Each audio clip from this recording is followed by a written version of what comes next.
Hello, and welcome to an audio recording log provided for the Foundation staff by BubCorp. This recording has been created for personnel which are unable, or in some cases unwilling, to read the appropriate materials for various skips in the Foundation's possession. This recording is intended to be an adequate replacement for reading the specified articles in their entirety. Please send any feedback about these recordings to your designated BubCorp representative, and please have a wonderful day. Item number SCP-039 Level 2 Restricted.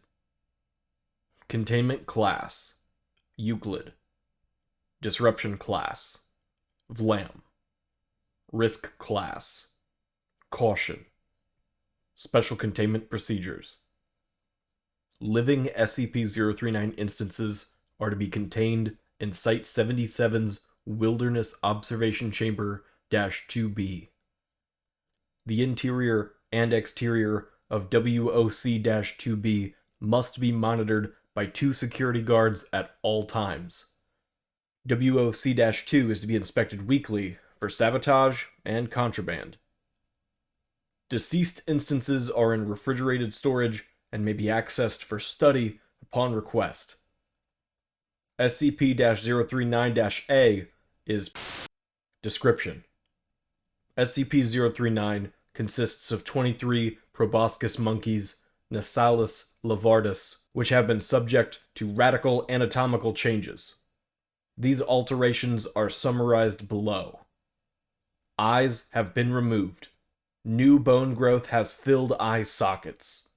No remnants of eyelids or eyebrows remain, only smooth skin. Extreme alterations to the mouth. Oral opening is no longer present.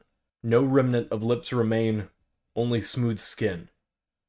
Jawbone has been fused in place by new bone growth along the joints. Teeth, tongue, gums, and palate are absent, having been replaced by a large deposit of adipose tissue. Removal of digestive system. Esophagus, stomach, gallbladder, intestines, and bladder have all been replaced with adipose tissue formations of similar shape and volume. Anal orifice has been sealed by new skin growth, leaving no remnants of the anus. It is not clear how SCP-039 instances obtain nutrition and dispose of waste, or survive without doing so. Enhancements of auditory, tactile, and olfactory senses, both absolute and difference thresholds, are significantly lower than those of the baseline species. These enhancements allow SCP-039 to effectively navigate their environment despite the lack of sight. Instances have been observed tapping on objects when navigating unfamiliar surroundings. This behavior has been theorized to be a form of rudimentary echolocation, but this is yet to be proven. Intelligence enhancements. SCP-039 score consistently higher on all provided cognitive tests than their non-anomalous equivalents. SCP-039 are capable of reproduction. At time of writing, 5 instances of SCP-039 have been born since containment. SCP-039 show a very close bond among their species, with newborns often being cared for by all capable adults. New instances are born with the same anatomic anomalies as their parents. Despite this, testing has not identified any genetic divergence from baseline species in SCP-039 instances. SCP-039 communicate via touch and a complex series of nasal vocalizations, many of which have not been observed in non-anomalous Nasalis larvatus. Original instances also possess a rudimentary understanding of spoken English. This knowledge is not passed on to newborns, but they do naturally learn some English from exposure to Foundation personnel. Instances of SCP-039 have demonstrated the ability to operate mechanical tools and to perform various complex tasks primarily related to automobile construction and maintenance. This knowledge does not appear to be innate, as newborn instances do not possess it. Addendum SCP-039-1 Recovery Log. SCP-039 were recovered in 1998 when Foundation forces raided a Prometheus Labs facility approximately 25 kilometers northwest of Nevada. The facility was found to have been abandoned an unknown amount of time prior to Prometheus Labs' collapse. Recovered objects of note included 2 automobiles, abandoned in the parking lot outside. A third automobile, partially disassembled in a cargo bay. An assortment of power tools, spare parts, paints, and other auto maintenance implements. An assortment of veterinary anesthetics, surgical implements, and located in an operating room. 20 small cages, presumably for the purpose of containing SCP-039. All cages were empty and partially dismantled with the doors removed. 2 larger cages, likewise empty and dismantled, containing chimpanzee hair and feces. The frozen remains of a dissected SCP-039 instance which lacked a nose or nasal passages in addition to the typical anomalies. The remains of 3 adult males, identified via dental analysis as Alan, Damien, and Cole. All 3 individuals had been killed by severe blunt trauma, and remains bore pre- and post-mortem bite marks corresponding to chimpanzee dentition. The personal journal of Cole, see Addendum 2. 18 instances of SCP-039. SCP-039-A. Addendum SCP-039-2. Personal Journal of Cole. Some entries appear to notate the early prototyping stage of SCP-039's development. These entries are reproduced below, with portions irrelevant to SCP-039 excised for brevity. Open Document 039. This is probably unnecessary, since Damien's keeping track of all the sciencey stuff, but I need something to do. Dear Diary, I should have brought more books to read. No scientific notes were recovered from the facility. Well, we got the monkeys today. Not the monkeys we wanted, mind you. These are freaking proboscis monkeys. I asked that Werner guy what he was thinking when he got these things. He just shrugged. Said we didn't specify what kind of monkeys we wanted. What kind of weirdo hears monkey and thinks, yeah, I'll go with the fat ones with the big noses. We wanted rhesus macaques, just like literally every other research facility on the planet. Now, we have to retrofit everything for 20 monkeys that are twice as big as we expected, or else we just stick them in cages that are too small. I wonder how we got these things, but kind of afraid to ask. Dude says he's an actor, but I've never heard of him. Maybe he's in German movies or something with a name like that. Imagine having exotic animal smuggling as your side job. What a weirdo. Including the deceased instance, only 19 instances of SCP-039 were recovered from the facility. In 1999, the 20th instance was discovered in SCP-1328, living in an otherwise abandoned house belonging to the Red Actors Troupe. The monkeys are doing fine, passing all the tests way better than they did when they could see. Damien says it's probably because they can remember it better, but I still think at least some of it has to do with not being distracted. I know I think better with my eyes closed. I took the nose off one of the monkeys today, just to see what happened. I just figured it would suffocate. But it didn't. I guess it gets air from the same place as its food now. Makes me wonder just how much we could take out. If it's not breathing, does it really need a heart? It's about the only internal organ it's got left at this point. Pulling the heart won't improve the intelligence any, though. So, there'd be no point. Just curious. The one with no nose isn't moving anymore. We thought he was dead at first, till we checked for a pulse. Poor guy must be depressed. I'd be pretty unhappy too, I guess. If I couldn't see, talk to any of my friends, but I could still hear them around me. If he doesn't shape up soon, we'll have to dissect him. See if we can figure out what happened. We're gonna leave the noses on the rest of them, so that this doesn't happen again. I called Werner, ordered some chimps, made sure he knew exactly what animal I was talking about, so he won't show up with a fucking baboon or something. Dissected the noseless one today. Couldn't find anything obviously weird. Brain was still intact and everything. Oh well. Damien said that the problem might be specific to this species, since the nose is so important to their social structure. I don't know about that, since I figure the eyes and mouth are pretty damn important too. But we won't know for sure till we try it on a different species.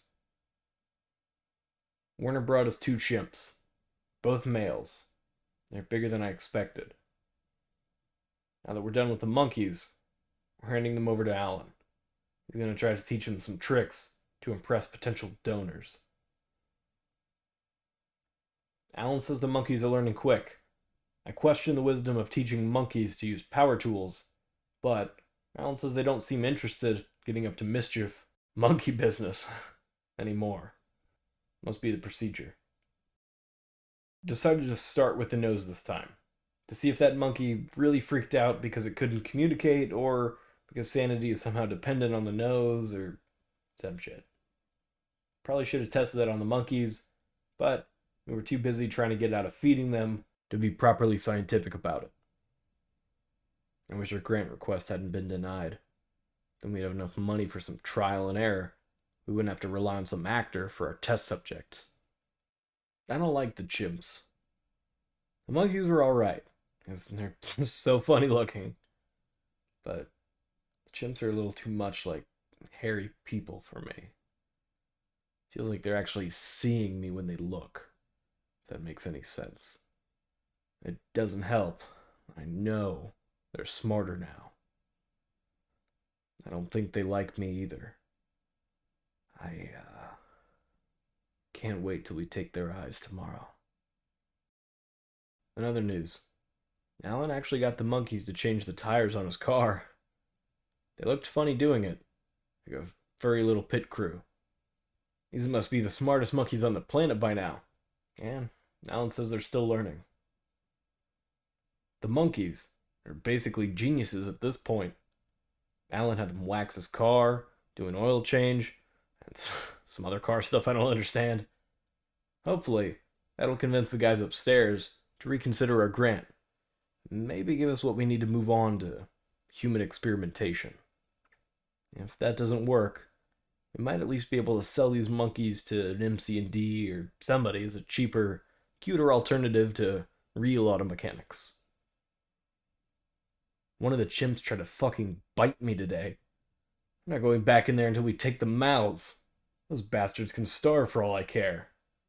Damien can handle it. He doesn't want to take the mouths yet, since those are their last facial features, and he's afraid the same thing that happened to the monkey without a nose will happen to them. Got a call from Werner today. Said he had one more ape for us. I asked him what he was talking about, but he just laughed. Said he'd be here tomorrow, and hung up. Doesn't he know we're already struggling? We don't have space for another damn monkey. Much less food. Further information regarding SCP-039-A is restricted to personnel level 3 and higher. Addendum 039-3. Information pertaining to SCP-039-A.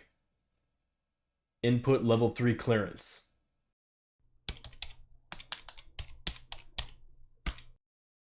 Access granted. Special Containment Procedures.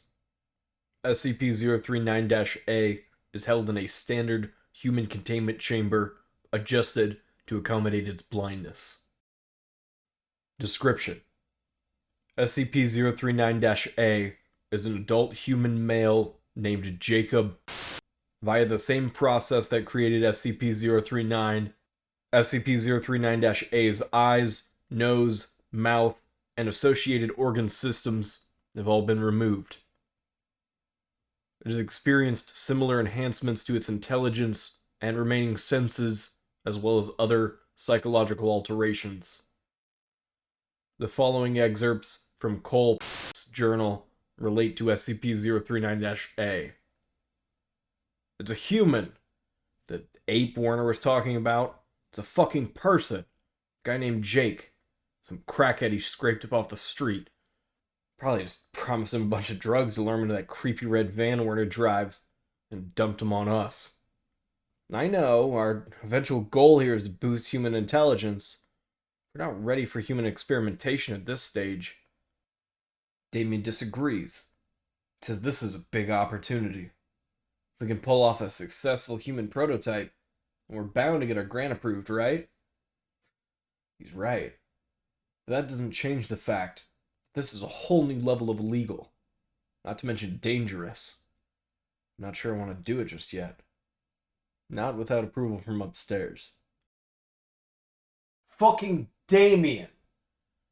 Last night that asshole went behind my back and operated on Jake. Took his whole damn face off, all at once. Jake's lucky he didn't drop dead right there from the shock. He still hasn't woken up yet. So it still might happen. I told Damien I'll feed him to the fucking chimps if he does this again. I am not prepared to dispose of a body. Shouldn't be hard out here in the middle of this damn desert. But still. Jake woke up today.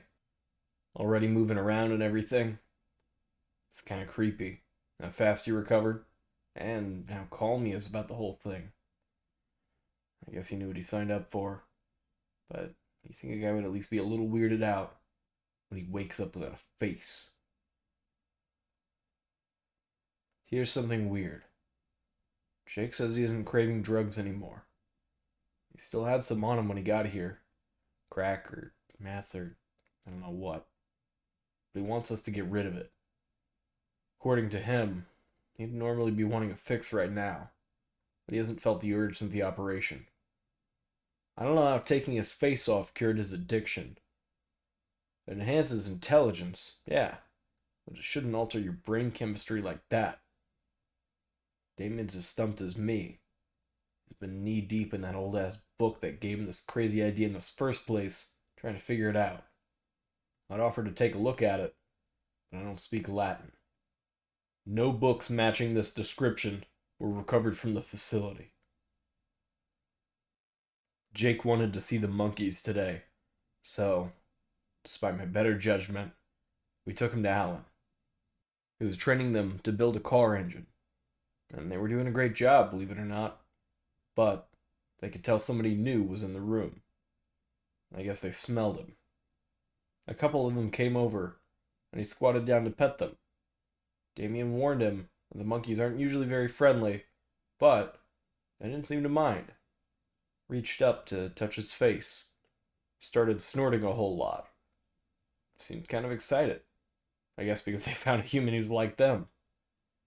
The whole thing was really weird. Now, he wants to see the chimps. But I said no. We can't afford to let our only human test subject get mauled to death. Damien does think we could probably take their mouths off, though, since Jake didn't go nuts like the monkey. I guess we'll do that tomorrow. Unless something weird happens with Jake. Damien doesn't want to do the chimps until after they meet Jake. Says he wants to see if they make any unusual vocalizations. I don't know what he expects to see, but he says that after the way the monkeys acted yesterday, it might be worth checking out. I said it's still too dangerous, but Damien got kind of shitty about it. Said the chimps only act aggressive around me because I don't like them. Said I didn't have to come if I didn't want to. So, I won't. I hope they throw shit at him. Well, this is creepy. Damien swears that Jake and the chimps actually communicated. They did that same face-touching thing as the monkeys. They were hooting and stuff. He was nodding his head like he understood. Jake says he doesn't know what Damien's talking about. I'm not sure what to think. It sounds crazy, but then again, so does trusting a guy with no face. I'm starting to think we're in over our heads here. Maybe we should have waited for that grant to start human testing. I wish fucking Warner hadn't brought us this guy. Oh, one more thing. Alan was having the monkeys repaint his car. Starting to think he just did this as an excuse to get his car souped up for free. And one of them stuck off with a couple of tools. It took a while to notice he was gone, but me and Alan tracked the little guy down pretty easily, hanging around outside the chimp pen. I'm not sure where he left the tools, but we can look for them tomorrow. When MTF Epsilon-6 entered the facility, they discovered SCP-039-A living in what was presumably its quarters, sharing living space with several instances of SCP-039. Initial interactions were complicated by SCP-039-A's inability to speak, but once communication in writing was established, it willingly entered custody.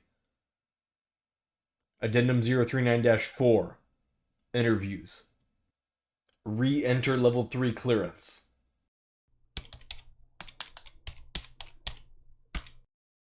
Access granted. The following is an interview of SCP-039-A conducted by researcher Leroy Carlson. It communicated its answers by typing on a computer. Begin log. Researcher Carlson. Good morning, SCP-039-A. SCP-039-A waves at researcher Carlson. I'm researcher Leroy Carlson. SCP-039-A offers researcher Carlson a handshake, which he accepts. I'd like to ask you a few questions about what happened at the Prometheus Labs facility. SCP-039-A nods. First, how do you know Werner Gillespie? He picked me up in Reno, pulled up beside me on the street in a red van, asked me if I wanted to become human, asked him what the hell he was talking about. He told me there were some guys out in the desert somewhere who could fix me. Made it so I never needed food or water ever again. Made me smarter, too. Sounded too good to be true, like you said. But I figured I didn't have much to lose. Besides, he had drugs. So I got in that creepy-ass van with him. He took me out to that place in the desert. Do you know anything else about him? SCP-039-A shakes its head. We didn't exactly have a heart-to-heart. Did he say why he was interested in this project? No. Just said he was helping those guys at the lab find test subjects. I see. Is there anything else you know about him? He said he was an actor. Oh, the van had Florida plates. Have you had any contact with Gillespie since he brought you to the facility? No. Are you sure? There seem to be some objects missing from the laboratory. And 2 chimpanzees. I'm sure. The chimps left on their own. After they killed those guys. Figured out how to open a door. Ran off into the desert. Probably died out there. Since they still needed food and water. Then why didn't you leave the facility? Hey, just because I don't need water doesn't mean I can't have a heat stroke.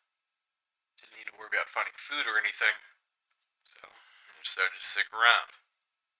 Figured somebody would find me eventually. Too bad it was you guys. Do you know anything about any books or research notes that the scientists who operated on you may have had? Nope. Like I said, I was just a test subject. Interesting.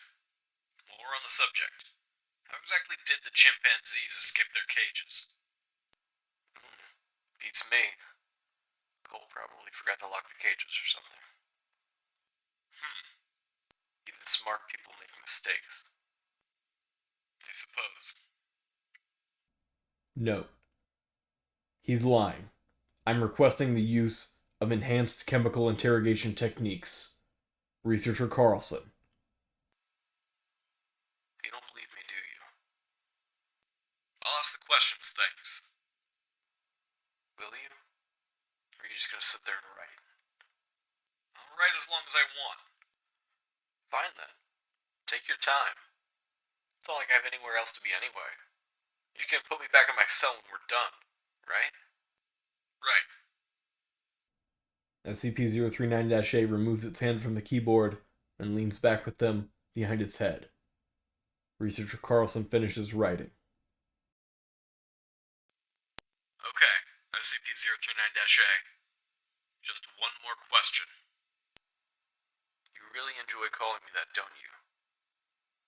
Makes it easier to forget I'm a person. Are you able to communicate with the monkeys?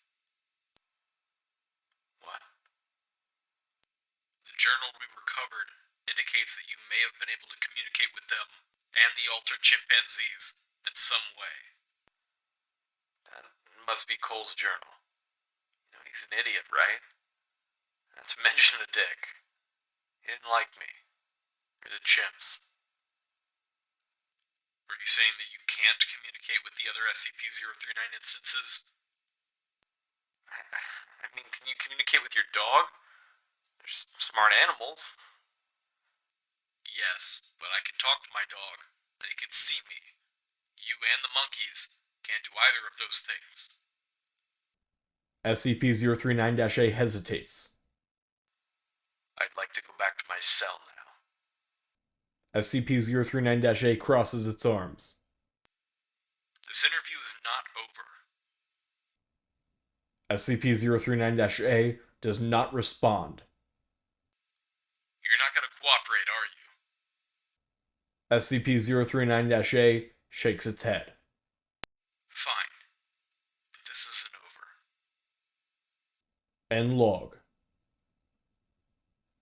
Researcher Carlson's request for chemical interrogation is pending Ethics Committee approval as SCP-039-A's altered physiology, metabolism, and psychology make the effects of amnestics and similar drugs on it difficult to predict. Below is the transcript of Researcher Carlson's second interview with SCP-039-A, conducted the following day. Begin log. Hello again, SCP-039-A. SCP-039-A does not respond. I'd like to ask you some questions about the procedure that removed your face. SCP-039-A nods slowly. First, how was it performed? What do you mean? Was it a surgical operation? Magical ritual?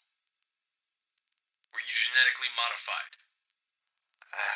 They didn't tell me the specifics, and I was out during the operation. You didn't ask? It's not like I would have understood the science anyway. They just told me it would make me smarter. I wouldn't have to eat anymore. And I'd go blind, but my hearing would get better, so it wouldn't be so bad. And you agreed to this? You would have too. What makes you say that? SCP-039-A thinks briefly. Rough estimate. How much money do you spend on food every month? Groceries, restaurants, everything. A couple $100? It varies. Now, imagine that you still had those couple $100 every month. It's more than $1,000 a year. What would you buy with that? Something you want, but you don't have right now because of your budget. Well, I've been trying to complete my rare coin collection. Cool. So, just think. If you didn't have to eat, you'd have all those rare coins. Well, yeah, but I like eating. Do you? Or is that just your biological need to eat, tricking your brain into enjoying something it doesn't really have a choice about? Of course I like eating. I mean, maybe not always. When I go to a fancy restaurant or something, I do. Okay, fine. Let me put it like this. You want to lose some weight, right? What? Researcher Carlson looks down at his body. Just guessing. Most of you people do. Us people? People who can afford to eat? Before I got my face off, I only got to eat if I went to a homeless shelter or fish something out of the trash. But you have the opposite problem, don't you? Eating too much. Well, I suppose so. Now, imagine if you never had to worry about that. If you didn't have to try and fail to exercise self-control when you had to reach for one more piece of cake, or more deep-fried whatever. Because you can't eat, but it doesn't bother you, if you don't want to anyway. Pretty soon after your operation, your body will naturally reach a healthy weight, but you can still build muscle. Heck, I was gonna use a post before I got rid of my face. Now look at me. I think I'll stick with my diet. How about this then? How much time do you spend eating every day? Look, I just want to know more about the procedure. This isn't necessary. You want to know why I volunteered, didn't you? I'm trying to explain it to you. Or do you really not want to know? Fine. Carry on. So, how much time do you spend eating? I don't know, maybe an hour total? And how much time do you spend cooking? Shopping for food? Driving back and forth to the place where you shop? Bringing in the groceries? Putting them away? Or when you go to a restaurant? How much time do you waste deciding where to go? Driving out there? Waiting for your table? Waiting to order? Waiting for the food? Waiting for the check? Then, after you eat, how much time do you spend shitting every day? How much of your life is wasted sitting on a toilet, wiping your own ass, smelling your own shit like an animal? Do you have any idea how much of your short life is wasted fulfilling base biological needs? How much of the stuff you want to do with your life never gets done because you're too busy doing what you have to?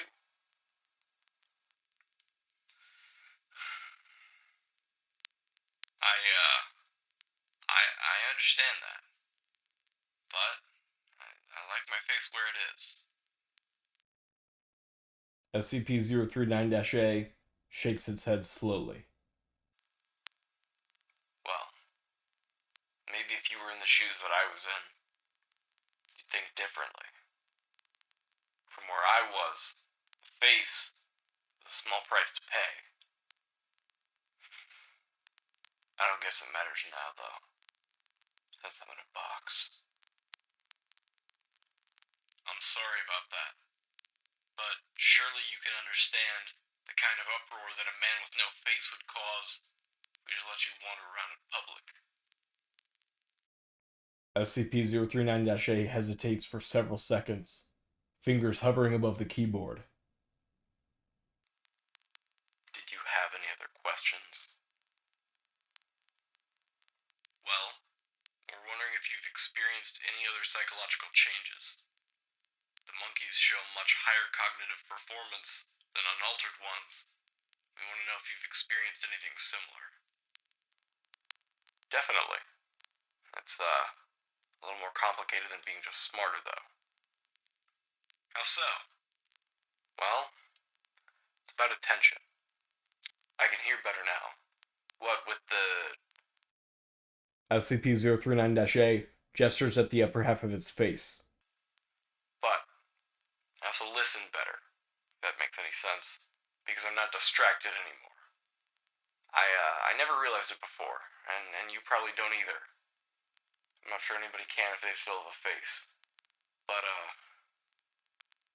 people are always distracted, thinking about 1,000 different things. Worrying about your job, or lack of one in my case. Trying to figure out what you're gonna have for dinner, where you're gonna sleep, how to get your next fix, whatever that is for you. But I don't have to deal with all that anymore, so I can pay attention, really pay attention when I'm listening, and remember all of it. When I'm thinking, trying to solve a math problem or something, I can concentrate, really concentrate. That's like the difference between being sober and being drunk.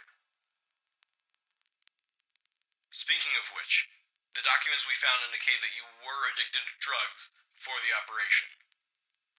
I was a crackhead before they took my face off, but I haven't craved it even a little bit since the operation.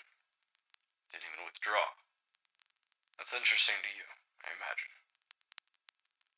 Yes, it is. Do you know why this is the case? Not scientifically. Seemed like Damon and the other guys didn't expect that. But I do know. SCP-039-A pauses briefly. Intrinsically? Spiritually? I could feel it. If that makes any sense. Can you explain this feeling? It's simple, really. It's like what I was talking about with the food. Now that my face is gone, and a whole bunch of my organs too, I don't know which ones exactly, but most of them, I'm cut off from that. From what? Urges. Base instincts. The monkey brain. Before, my body craved things. Food, water, sex, drugs, booze. I could barely think, really think, the way I do now. But, not anymore. When they removed my face, they removed the monkey. Now it's just me in here. SCP-039-A taps its forehead. Just a rational human being, in complete control of himself. End log. This will conclude the audio log for SCP-039.